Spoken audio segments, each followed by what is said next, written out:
I'm Cierra Bettens. Welcome to APTN News InFocus.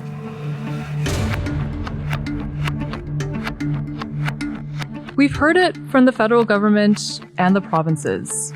If we're going to survive the tariff war with the United States, both the feds and provinces have introduced legislation to allow for projects to be built bigger and faster. Governments on all levels seem to be ready to toss aside hard-fought legislation to protect the environment and Indigenous rights. The most recent example is a statement from Ontario and Alberta. Both provinces signed an agreement to push forward with all sorts of pipelines and railroads.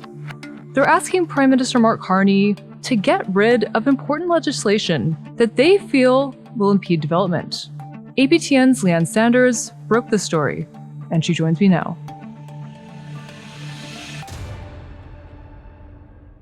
Thanks for joining us, Leanne. Thanks for having me. So to start, can you tell us a bit about this latest push by the provinces to get the federal government to drop certain pieces of legislation? Yeah, so the ministers of environment from Alberta and Ontario, they got together, they wrote a joint letter to their federal counterparts, sort of ahead of a summit that happened last week. And they said in the letter that they wanted to talk about certain federal environmental policies and legislation. They asked for specific timelines and some next steps for repealing the Impact Assessment Act, the Physical Activities Regulations, clean electricity regulations, and greenhouse gas pollution pricing and things like that. They also wanted to discuss amending the Species at Risk Act, and they said to, quote, respect Canada's constitutional jurisdictions and suspend the proposed oil and gas emissions cap. And of course, that's something Alberta's premier has long been calling for. Interesting. So why do they want this done? Well, the provinces both say, of course, they're heavily into development, especially in the face of Donald Trump's tariffs and such. But they say it's all in a bid to lift barriers to investment and development. They claim the policies undermine their competitiveness. They delay project development and disproportionately harm specific provinces and territories. And they say there's no quantifiable benefits to Canada's natural environment from these policies. Mm-hmm. So there was something a little different in the statement by Alberta and Ontario on June 30th. What did that include? Well, they said it also included Bill C-61. That, of course, is known as the First Nations Clean Water Act. So they said they wanted Ottawa to refrain from reintroducing the bill during the fall sitting. And what is that legislation all about? Well, the proposed bill, it was developed initially to ensure that First Nations communities would have access to safe and reliable drinking water and wastewater services. It recognized and affirmed First Nations' right to self-government regarding their water resources, and it tried to close the gap in water service quality between First Nations and other communities. And it covers water, source water, drinking water, wastewater, and related infrastructure on First Nations lands. Mm-hmm. And so why do Alberta and Ontario want the feds to skip reintroducing it?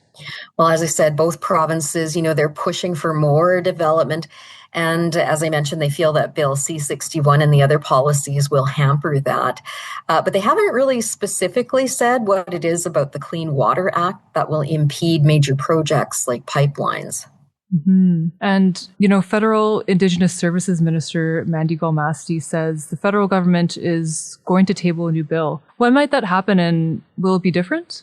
Yeah, a spokesperson has confirmed for the minister's office that the government will reintroduce that legislation this fall. It might have some minor tweaks, but it is expected to go ahead. And actually, the federal government has a legal obligation to reintroduce it.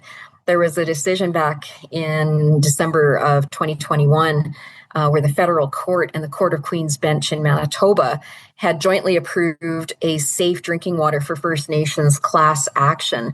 And that committed Canada to make what it called reasonable efforts to develop and introduce replacement legislation. And that was to include consultation with First Nations. There are many First Nations who've been waiting a very, very long time for clean drinking water. Indigenous Services Canada has data showing that there are 37 long-term drinking water advisories still in place across the country, and most of them are in Ontario. Right, that's all the time we have. But yeah, thanks so much for joining us, Leanne, and giving our listeners some background on this issue. All right, thanks for having me.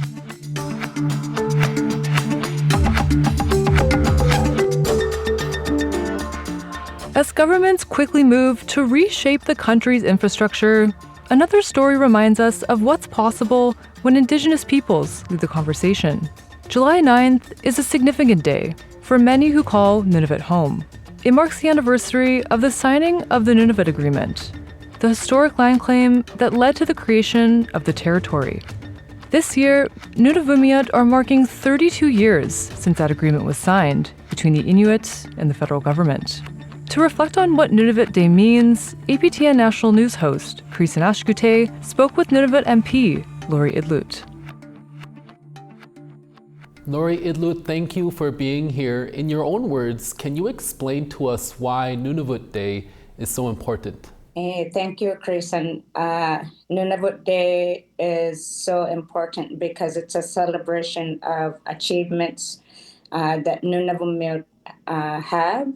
Inuit specifically, who have been able to, in such a short span of time, be able to go from having lived out on the land, being independent, being nomadic, having been guided by the environment, the stars, and to today, only a few decades later, be able to celebrate our own governance, a governance that Nunavummiut selected for the Nunavut territory to be a public government. As an inclusive people, it made sense that Nunavummiut had chosen public style governance.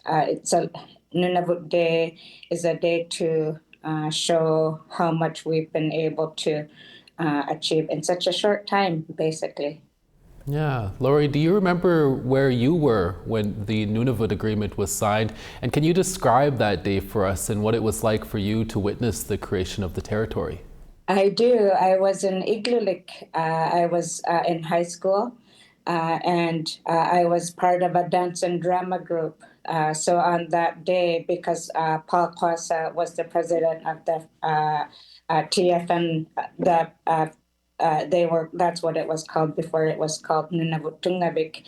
He was the president, and he's originally from Igloolik, so he brought the delegation to Igloolik to have the agreement, in principle at least, signed there. And I remember we had performed for the delegation, and there's this fabulous photo of the whole school with the politicians in the middle there. It was such a great celebration.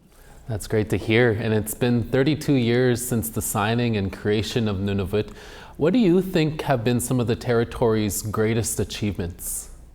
That is such a hard question. I think that one of the ones that I'm proud of is the acknowledgement and the acceptance of what we now call the Inuit Kayumayatokangit guiding principles. The IQ principles for Inuit are law, actually. There are traditional laws and how Inuit were taught to be well with each other, to persevere, to make sure that we're making decisions for our children and our grandchildren. And these IQ principles are now used in government, supposedly, but they are an important frame to make sure that decisions that are being made for Nunavummiut are based on Inuit Kayumayatokangit laws. And can you give us a glimpse into how people in Nunavut might typically celebrate Nunavut Day? Yes, it's my first time to celebrate Nunavut Day, not in Nunavut. but I got to celebrate at the Baffin Larga. It's a boarding home for medical patients. What a beautiful event that was, as well at Isaroit here in Ottawa.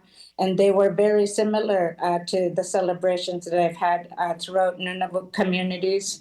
There was a lot of Inuit games, lots of food being shared, and opportunities just to spend time with all generations of people.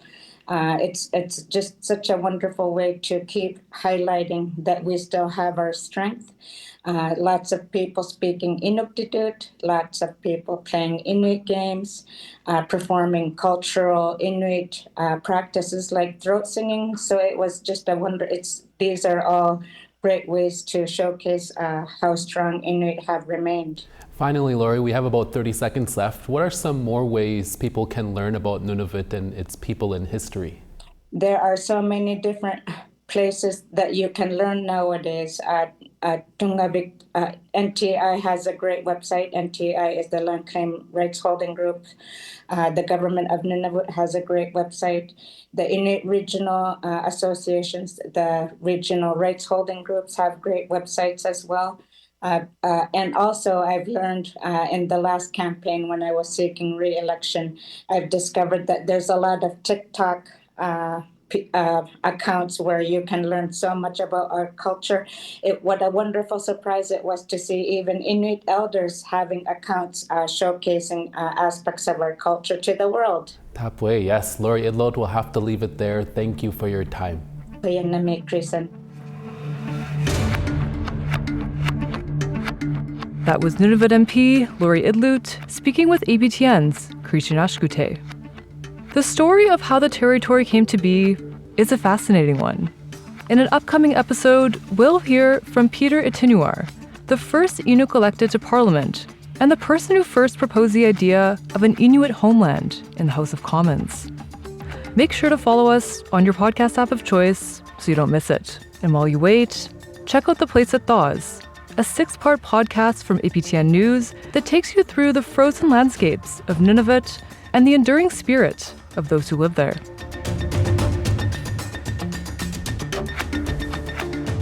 Today's episode was produced by Mark Blackburn and edited by Jesse Andrushko. Charmaine Straker is the executive producer of APTN News InFocus. I'm Cierra Bettens. Thanks for listening. Talk to you next week.